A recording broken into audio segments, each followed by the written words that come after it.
My husband abandoned me the day before our adoption was finalized. Now he's back and begging to be my family again. Brian and I had spent 2 years in the adoption process after finding out I couldn't have biological children. We'd finally been matched with a beautiful baby girl, and we were supposed to bring her home the next day. Then Brian sat me down and said he'd been lying to himself about being okay with adoption. "I need biological children and I can't pretend anymore," he said while Sophia's picture sat on our coffee table. "I need to have real children and you can't give me that." He said he'd already filed for divorce. I sobbed and begged until I lost my voice, but nothing would change his mind. The adoption agency called the next morning saying they couldn't place Sophia with a single mother when she was specifically matched with a stable 2-parent home. I lost my husband and my daughter in 24 hours. After the worst 6 months of my life, I found myself sitting in a different adoption agency filling out paperwork to become a single mother, while the caseworker asked if I was absolutely sure I wanted to do this alone. I told her I'd never been more sure of anything. She showed me profiles of kids in foster care who needed homes, and I stopped at a photo of a 7-year-old girl named Alina, whose bio said she liked painting and reading, but had trust issues from being bounced between 5 different homes. Something about her eyes looked exactly how I felt when Brian walked out, and I knew immediately she was meant to be my daughter. The first time I met Alina, she was sitting in the foster home's living room pretending to read while actually studying me, to figure out if I was going to be just another person who disappointed her. She asked point blank why I wanted to adopt an older kid when everyone wanted babies, and I told her the truth. "So we're both rejects," she said, testing me to see if I'd get offended. "Exactly, which means we understand each other," I replied, and saw her smile for the first time. 3 months later, I was officially her mother, and we spent our first night eating ice cream for dinner, while she painted my nails and told me about all the houses that never felt like home. Within a year, she was calling me mom without me asking while I helped her with homework and braided her hair for dance recitals. We had inside jokes and Saturday morning pancake traditions and everything I thought I'd lost forever. She still had nightmares sometimes, and there were days when she tested every boundary to see if I'd send her back, but her therapist said she'd never seen a kid bounce back so fast. I wanted to tell her it was because we were healing each other, but that sounded too cheesy even if it was true. Then Brian showed up at Alina's school play where she was playing the lead role, and I nearly dropped my phone because how the hell did he even know about this? He was standing in the back of the auditorium looking like absolute hell with wrinkled clothes and greasy hair, while I spent the entire performance trying to figure out if I was hallucinating from stress. After Alina's standing ovation, he cornered me in the lobby while she was taking pictures with her friends, and I immediately asked how he found us. "Your sister felt bad for me and told me about the play," he said with bloodshot eyes that kept darting to where Alina was laughing with her theater friends. "She said you have this whole beautiful life now with your daughter while I'm 43 living in a 1-bedroom apartment eating cereal for dinner, because I can't even cook pasta without burning it." The whiskey on his breath at 2 in the afternoon made me step back, but he kept talking about how he'd tried dating, but every woman ran when he told them he abandoned his wife during an adoption. The ones who stayed only wanted my money, which is mostly gone now from spending everything on fertility treatments with my ex-girlfriend who dumped me when they didn't work, he said, laughing bitterly. "I made the biggest mistake of my life leaving you. I'm so alone that I talk to Uber drivers just to hear another human voice, and I realize now that I had everything and threw it away for some fantasy that doesn't exist." Alina appeared beside me still in her costume and immediately stepped between us with protective fury in her eyes. "Mom, is this creep bothering you?" she asked loud enough for the security guard to start walking over. Brian's face crumbled when he heard her call me mom, and he started sobbing right there in the middle of the lobby. "That should have been our daughter calling you mom, but I ruined everything because I'm a pathetic coward who couldn't handle not having biological children." I told him he was right about being pathetic but wrong about Alina, because she was always meant to be mine, and we found each other without him. "Please, I'll do anything to fix this," he begged, getting on his actual knees while everyone filmed with their phones. The security guard reached for Brian's shoulder, but he grabbed my ankle desperately and said the words that made my blood run cold. "I've been watching you both for months, and I know your routines, and I'm not going away until you let me be part of this family, because I have nothing left to lose." Requested Reads is on Spotify now. Check out link in the description or comments. The security guard yanked Brian's hand off my ankle and pulled him to his feet, while 2 other parents stepped between us, creating a human shield. My hands shook as I grabbed Alina's arm and we pushed through the crowd toward the exit doors. Brian was yelling something behind us, but I couldn't hear it over the blood pounding in my ears. Parents were pulling their kids away from the scene, and several had their phones out recording everything. My legs felt like jelly, and I had to lean against the wall for a second before we made it outside. The parking lot was bright with afternoon sun, and I fumbled with my keys trying to unlock the car. Alina climbed into the back seat without saying anything, and I locked the doors immediately. I pulled out my phone and dialed 911 while pacing next to the car. The dispatcher answered on the second ring, and I tried to explain what happened, but my words came out jumbled. She told me to slow down and take a breath. I explained that my ex-husband had been stalking us and just grabbed me at my daughter's school. She said officers were already on their way because 3 other parents had called about the incident. I could see Brian through the glass doors still arguing with the security guard who had him backed against the wall. More parents were leaving with their kids and giving us worried looks as they passed. Within 10 minutes, 2 police cars pulled into the parking lot and officers went straight inside. Another car arrived and a man in a dark suit got out carrying a notebook. He walked over to me and introduced himself as Detective Joshua Guthrie. He asked if I was okay and if Alina needed medical attention. I shook my head and explained what happened from the beginning. He wrote everything down and asked specific questions about Brian's exact words and actions. Another officer was inside talking to parents who saw everything. Detective Guthrie explained that what Brian did was assault, and his admission about watching us for months was criminal stalking. He said they had enough witnesses and video evidence to arrest Brian immediately. I watched through the car window as they brought Brian out in handcuffs and put him in the police car. His face was red and he kept trying to look at us, but the officer pushed his head down. Detective Guthrie gave me his card and said he'd need a full statement at the station, but we could go home first. He recommended I contact a family law attorney immediately about getting a restraining order. The drive home took forever because I kept checking the mirrors to make sure no one was following us. Alina stayed quiet in the back seat playing with the hem of her costume. When we got to our apartment, I checked every room even though I knew Brian was in custody. That night after Alina finally fell asleep, I went online and ordered a doorbell camera with overnight shipping. I installed the app on my phone and set up motion alerts. Then I went through the apartment checking every window lock and putting chairs under the doorknobs. Every car that drove by made me jump and check the window. I couldn't sit still and kept walking from room to room making sure everything was secure.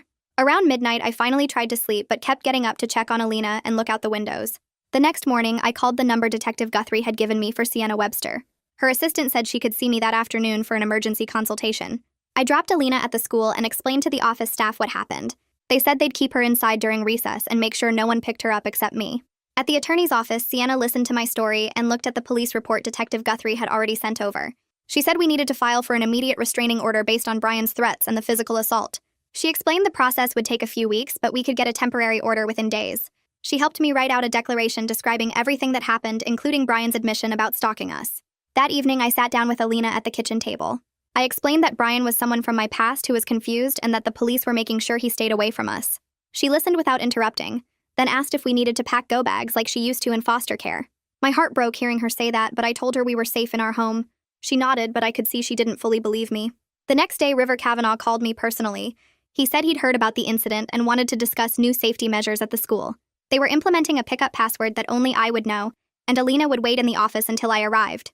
He assured me Brian's photo had been distributed to all staff and security, with strict orders not to let him on the school property. He said they took these situations very seriously and would do everything to keep Alina safe. After I hung up, I finally called my sister. She answered on the first ring, already crying and apologizing. I cut her off and told her that her feeling sorry for Brian could have gotten us hurt, or worse. She tried to explain that he seemed so sad and lost, but I didn't want to hear it. I told her she'd violated my trust by giving him information about our lives, and I couldn't forgive that right now. She sobbed harder, but I hung up. 2 days later, Anastasia Schaefer called and said she had an opening for an emergency session. Alina and I went together, and she had Alina draw while we talked. Alina drew pictures of our apartment with thick black walls all around it. Then she drew us inside with more walls between us and the door.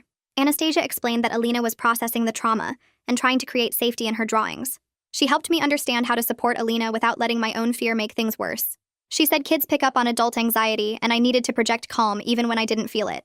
The next week, Sienna called and said it was time to file the official restraining order paperwork. We went to her office and spent 3 hours going through every detail. She'd gotten the videos from parents who filmed the incident and made screenshots showing Brian on his knees grabbing my ankle. She included those with our filing along with my declaration and the police report. She said the evidence was strong and judges took stalking cases involving children very seriously. That night, I found Alina sitting on her bed with every single light in her room turned on, including the desk lamp and the night light she hadn't used in months. She was pretending to read but kept looking at the door every few seconds, and when I asked if she was okay, she just shrugged and said she wasn't tired. I sat next to her and rubbed her back while she finally admitted she was scared Brian would come to our apartment, even though I'd told her the police were handling everything. The next morning, she asked if she could stay home from the school, and I could see her testing me to figure out if I'd actually keep her safe, or if I'd make her go anyway like other adults probably had before. I let her stay home that day, and we watched movies on the couch while she kept her backpack next to her the whole time, like she was ready to run if she needed to. I explained that we couldn't let fear control our lives, and tomorrow she'd need to go back to the school, but today was okay for a mental health day. She nodded and curled up against me, but I noticed she kept checking that the door was locked every time she went to the bathroom. 3 days later, I got to work and found red roses tucked under my windshield wiper with no note, but I recognized Brian's handwriting on the small envelope immediately. My hands shook as I took pictures of everything from different angles before carefully putting the flowers in a plastic bag I had in my car. I called Detective Guthrie right away, and he said to bring everything to the station so they could document it as evidence of continued contact after being told to stay away. The detective took my statement and photographed everything, but explained that without the restraining order being served, yet they couldn't arrest Brian for leaving flowers, even though we both knew it was intimidation. 2 days after that, Sienna called saying the judge had reviewed our filing and granted a temporary restraining order that would be in effect immediately. She said we had a hearing date in 3 weeks for the permanent order, and I needed to be prepared to testify about everything that had happened.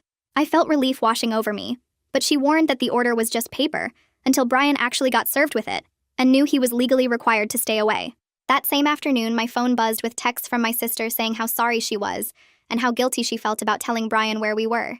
She went on and on about her own feelings and how bad she felt, but never once asked if we were okay or acknowledged the actual danger she'd put us in. I didn't respond, but took screenshots of everything, including the part where she admitted she'd given Brian our location and information about the school play.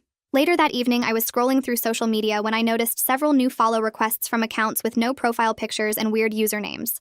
When I clicked on them, I saw they'd all been created within the last week, and the only activity was liking old photos of Alina and me from months ago. One account had liked a picture from Alina's birthday party, and another had liked every single photo from our summer vacation. I documented everything with screenshots before making all my accounts private and blocking every suspicious profile, but I knew Brian would just make more fake accounts.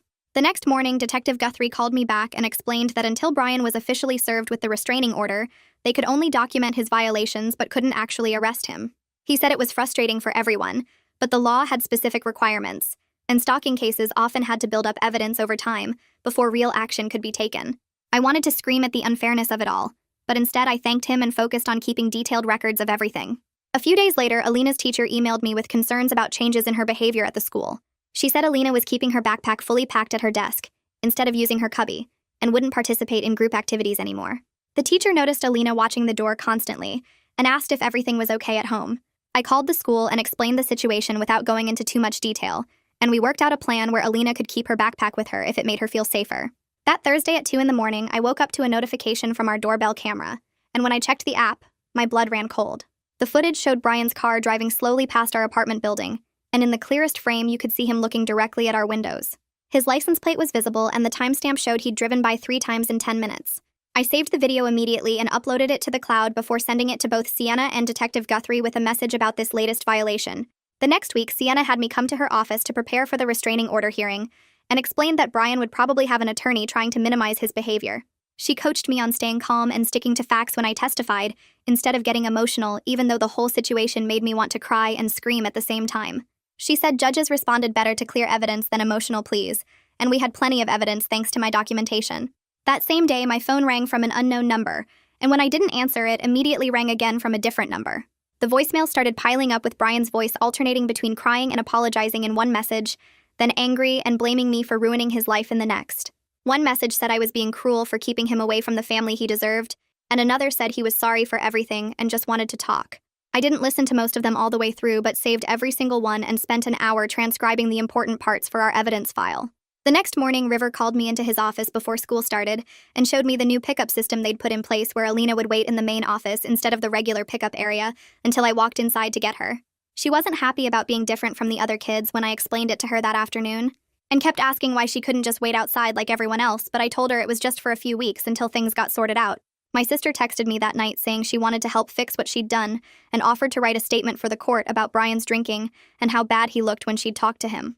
I forwarded the text to Sienna, who said it could help our case, so I texted back one word, yes, and didn't respond to any of her follow-up messages asking if we could talk.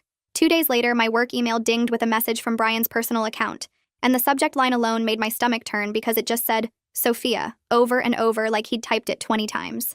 The email was pages long, rambling about how Sophia should have been our baby, and how he'd looked her up online and found out she'd been adopted by another couple who posted photos of her first birthday party on Facebook. He wrote about how those people stole our life, and how Alina was nice, but she wasn't really ours the way Sophia would have been because we didn't get her as a baby. I forwarded it to Sienna and Detective Guthrie without reading past the first few paragraphs because it made me want to throw up. That Thursday during Alina's therapy session, she looked at Anastasia, then at me, and asked in this small voice if Brian could take her away from me and make her go back to foster care. I pulled her into my lap right there on the couch and told her that our adoption was final and legal, and no one could ever break it while my heart pounded, because what if Brian tried something crazy with the courts?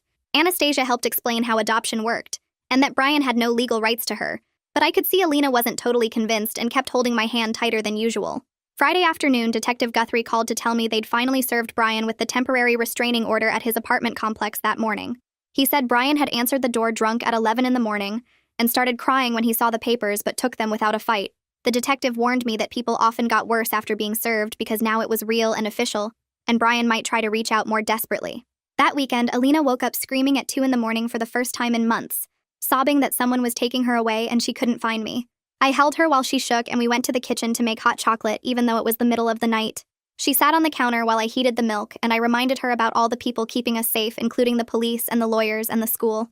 We stayed up watching cartoons until she fell asleep against my shoulder, and I carried her back to bed wondering how long the nightmares would last this time. Monday morning, Sienna called to tell me Brian had hired an attorney named Constantine Pugh, who'd reached out about negotiating terms for the restraining order. She said Constantine wanted to work out an agreement where Brian could send letters or have supervised phone calls, but Sienna told him absolutely not, and we wanted the full order with maximum protection. Constantine apparently said his client was going through a mental health crisis and needed closure, but Sienna shut that down, saying stalking and assault weren't symptoms that deserved sympathy. I had to call Alina's adoption caseworker that afternoon to report the whole situation, because it was required whenever there was any legal issue or safety concern. The caseworker listened to everything and took notes, then assured me this wouldn't affect Alina's adoption status at all, since Brian had no legal connection to her. She said she'd document everything in Alina's file and offered to write a letter for court, supporting our need for protection if that would help. Wednesday morning, Anastasia called me at work to say Brian had shown up at her office building and was standing on the sidewalk when security asked him to leave. He didn't try to come inside or violate the restraining order distance requirements, but stood there staring at the building for 20 minutes before walking away. She'd already called building security to alert them and wanted me to know right away in case he tried showing up other places. That afternoon, my phone started buzzing with texts and emails from parents who'd been at the school play, offering to write witness statements about what they'd seen. One mom sent me the video she'd taken where you could clearly see Brian on his knees grabbing my ankle, while Alina stood between us looking ready to fight. Another parent wrote that she'd heard everything Brian said about watching us for months, and would testify to that in court. Their support helped because Brian's voicemails had been making me doubt myself with all his talk about just wanting to apologize and how I was being cruel by keeping him away. Having other people confirm that what happened was scary and wrong made me feel less crazy for being afraid of him. Thursday afternoon, I sat Alina down at the kitchen table with a notebook and started going through our safety plan step by step. She wrote my phone number down 5 times until she could recite it backwards and forwards, while I quizzed her on which teachers she could trust if something happened at the school. We practiced what she'd do if Brian showed up at recess, and she repeated back that she'd run straight to the office without stopping to talk to him. She drew a map of our apartment building showing all the exits and marked which neighbors we could knock on for help. Her small hands gripped the pencil so tight her knuckles went white, but she kept drawing and labeling everything carefully. The next morning, River called me at work to say Brian was sitting in his car just past the school property line watching kids arrive for drop-off. Security approached him, but he pointed out he wasn't technically on the school grounds, so they called the police while keeping an eye on him. By the time the cops showed up, Brian had already driven away, but River said he'd been there for 40 minutes taking pictures with his phone. I left work early to pick up Alina and found her waiting in the office with her backpack already on like she was ready to run. Detective Guthrie met me at the apartment that evening with a folder of suggestions about changing our daily patterns, since Brian clearly knew when we left for school and work. He showed me different routes I could take and recommended leaving at different times each day, even if it meant getting up earlier. I started setting my alarm for random times between 5 and 6:30 and taking 3 different ways to drop Alina at the school. Some mornings we'd leave 20 minutes early and get breakfast at a diner, while other days we'd rush out at the last second. The constant changes wore me out, but every time I thought about stopping, I remembered Brian sitting outside the school with his camera. My sister sent a check for $5,000 with a note saying it was for whatever security stuff we needed, and that she was sorry for everything. I deposited it without calling her, and spent it on new deadbolts for every door plus motion sensor lights for the hallway, and a better camera system that recorded to the cloud. The locksmith installed everything in one afternoon while Alina watched him work, and asked questions about how the locks couldn't be picked. Her teacher started letting her come in through the staff parking lot door in the mornings, so she didn't have to walk through the main entrance where parents gathered. The janitor would unlock it specially for us, and walk her to class while I watched from my car to make sure she got inside safely. Other kids asked why she got special treatment, but Alina just shrugged and said it was grown-up stuff they didn't need to worry about. Saturday night, I was watching a movie on my laptop when the screen suddenly changed to show Brian's face as the profile picture on my streaming account. The profile name had been changed to, "I'm so sorry, please forgive me," and when I checked the other profiles, they all had messages like, "I miss you," and "We belong together," as the names. My hands shook as I changed every password on every account I had and turned on 2-factor authentication for everything, even though it meant getting texts constantly. I spent the whole night going through my email to find any account I might have forgotten about and changing those passwords too. 3 weeks later, Sienna called to say our restraining order hearing was scheduled for the following Tuesday at 9 in the morning. She came to my apartment Sunday afternoon with a binder full of evidence, and we spent 4 hours going through everything I'd need to say in court.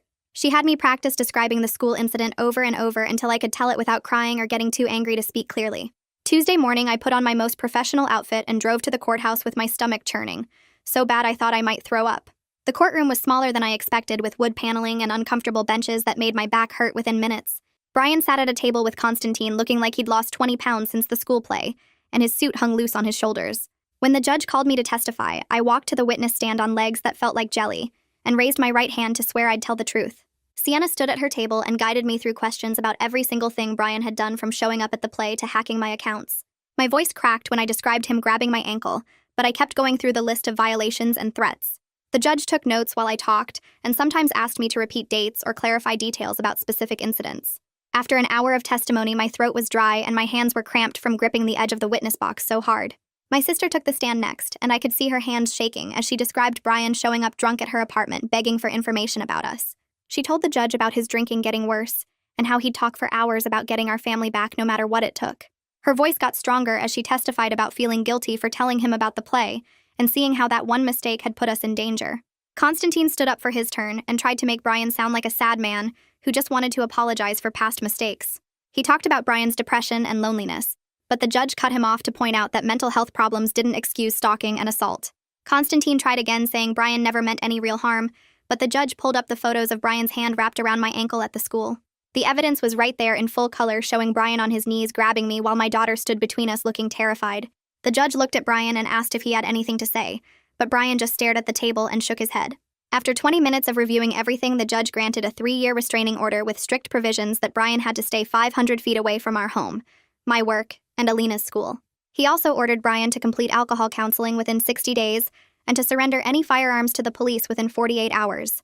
The bailiff opened the heavy wooden door and I walked out into the hallway clutching the restraining order papers. So tight they crinkled in my hands while Sienna packed her briefcase and told me this was a solid win that would keep us safe for 3 years. My legs felt wobbly walking down the courthouse steps, but the fresh air hit my face, and for the first time in weeks I could breathe without that tight feeling in my chest.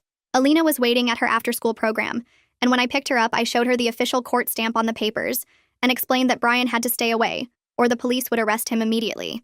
That night, we ordered 2 large pizzas with extra cheese and put on her favorite movie about the girl who saves her village, while we built a blanket fort in the living room and ate straight from the boxes. She fell asleep halfway through the movie with her head on my shoulder and pizza sauce on her pajamas, and I carried her to bed feeling like maybe we could finally have normal nights again without checking the locks every 5 minutes. 3 days later, I was washing dishes when movement outside caught my eye, and there was Brian's car creeping down our street at maybe 5 miles per hour, with him staring right at our apartment windows. I grabbed my phone and recorded through the kitchen window, getting clear footage of his license plate and his face turned toward our building while he drove past twice more before finally leaving. The timestamp on the video showed 7:43 p.m., and I immediately called 911 to report the violation, while pulling up the other camera footage from our doorbell that showed the same car passing by from a different angle. The dispatcher said units were already looking for Brian because of the restraining order in the system. And within 2 hours, Detective Guthrie called to say they'd arrested him at his apartment, where he was drunk and crying about just wanting to see if we were okay. Brian spent that night in jail, and Guthrie explained that violating a restraining order was automatic arrest, with no warnings or second chances, and the judge would probably add jail time for breaking the order so fast. That weekend, Alina and I went to the park for the first time without me constantly scanning the parking lot, and she actually played on the swings while I sat on a bench reading a book instead of watching every person who walked by. We got ice cream from the truck and fed ducks at the pond, and nobody followed us home or left weird messages or made me feel like I needed to look over my shoulder every 30 seconds. Monday morning, Sienna called to explain that Brian's violation actually helped our case because it proved he couldn't follow court orders, and the prosecutor was pushing for the maximum sentence of 6 months plus mandatory counseling and alcohol treatment. She said the judge was not happy that Brian violated the order within 72 hours and would probably give him real jail time to protect us and teach him that restraining orders had teeth. Anastasia had us come in for a special art therapy session, where Alina painted pictures while talking about feeling safer now that Brian was locked up and couldn't surprise us anymore. The pictures she drew had fewer black walls and more colorful flowers, and when Anastasia asked her to draw our family, she put us in a house with big windows instead of the fortress she'd been drawing for weeks. My sister texted asking if we could meet at a coffee shop to talk about everything that happened and how sorry she was for telling Brian about the play without thinking about our safety. I agreed to meet her once a month with clear rules about never sharing any information about our schedule or location with anyone, and she promised to respect every boundary I set. 2 weeks after his arrest, Brian stood in orange jail clothes, while the judge sentenced him to 90 days in county jail, plus 2 years probation with required alcohol counseling and stalking behavior therapy. The judge said violating the restraining order showed complete disregard for the court and our safety, so Brian needed real consequences to understand this wasn't a game or negotiation. Brian's lawyer tried to argue for time served, but the judge cut him off, saying 3 days in jail wasn't enough for terrorizing a child, and her mother after being explicitly ordered to stay away. When they led Brian out in handcuffs, he looked smaller somehow, and I realized I wasn't scared of him anymore because the system was finally protecting us, instead of just documenting his behavior. River Kavanaugh called to say the school was holding a special assembly about personal safety and recognizing unsafe situations inspired by our experience, though they wouldn't mention us specifically. Alina felt proud that other kids might learn to speak up if someone made them uncomfortable, and asked if she could help make posters about trusting your gut feelings when something felt wrong. The counselor said Alina was showing amazing resilience by wanting to help others, and this was a healthy way to process her experience into something positive. 3 months felt like enough time to actually relax and stop jumping every time a car door slammed or someone knocked on our door without calling first. My therapist's office had those ugly brown chairs that made weird noises when you shifted, but I sat there every Tuesday morning trying to figure out why I still checked locks 5 times, even with Brian behind bars. She had me write down every time I felt scared during the week, and the list covered 3 pages until she pointed out that half of them were just normal sounds that any house makes at night.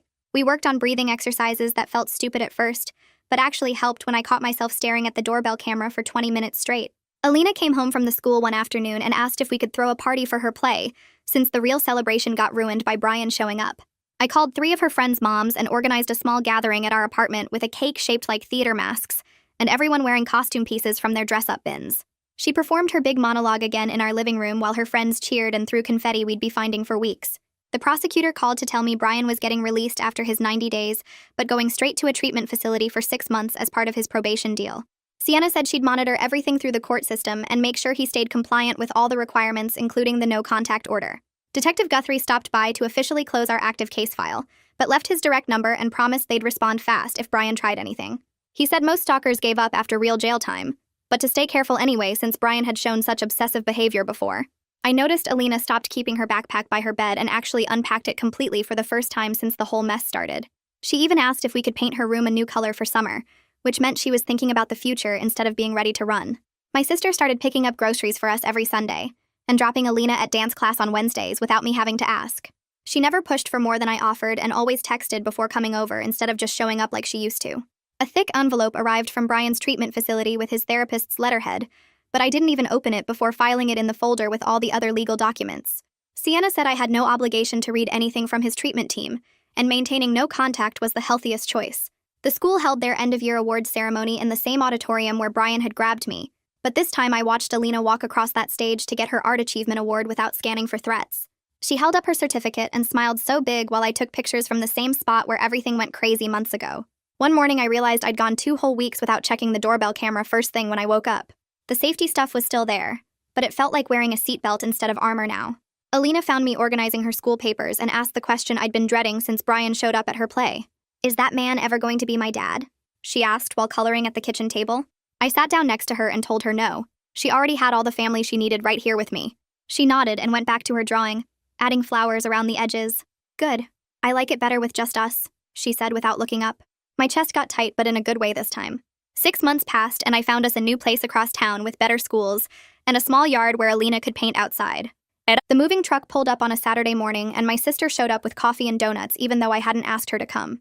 She grabbed boxes without saying much, and when Alina's hair kept falling in her face while carrying her art supplies, my sister pulled out a hair tie and asked if she could help.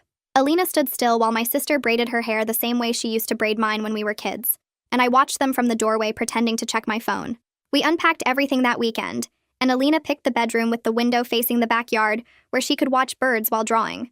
Detective Guthrie called Tuesday afternoon while I was hanging pictures to tell me Brian finished his 6-month treatment program without any incidents or attempts to contact us. He said the court would keep monitoring, but Brian seemed to finally understand the boundaries and was living with his parents in another state now. I thanked him and filed the paperwork with all the other legal stuff I hoped to never look at again. Alina spent the next few weeks planting flowers in our new garden, getting dirt under her fingernails and paint on her jeans while creating what she called our rainbow corner. She hung wind chimes from the fence and painted rocks with inspirational words she found online, turning our little yard into something that felt completely ours. The adoption caseworker came for her final visit in July, and sat at our kitchen table watching Alina show off her latest paintings while I made lemonade. She wrote in her report that we'd handled the crisis better than most families, and our bond was stronger because we'd protected each other through it. After she left, Alina asked if that meant no more check-ins, and when I said yes, she did a little victory dance around the living room. Her new school had tryouts for their fall talent show, and she practiced her song every night after dinner, using the hairbrush as a microphone while I sat on the couch being her audience. The night of the show, I sat in the third row watching her walk onto that stage with total confidence. No fear in her eyes, just pure excitement about performing. She hit every note, and when she took her bow, I clapped so hard my hands hurt and didn't once look over my shoulder or check the exits. A whole year went by, and suddenly we were arguing about whether she had to eat vegetables before dessert and why homework had to come before TV time. Brian's name stopped coming up in therapy, and then we stopped needing therapy at all because our problems were normal kid stuff now. Saturday mornings became our sacred time again, with Alina learning to flip pancakes without dropping them while telling me about her week at the school. She'd gotten taller and her hair was longer, and she'd stopped keeping that backpack by her bed months ago. This particular Saturday, she was mixing chocolate chips into the batter, even though I said plain was healthier, and she looked at me with those eyes that weren't scared anymore. "Mom, can Sarah come over after dance class today?" she asked while pouring too much syrup on her stack, and I said yes because that's what normal families do. They have friends over and make messes and live their lives without looking backward. That's how it unfolded for me. Now I want to know what you think. Drop a comment and let's talk about it.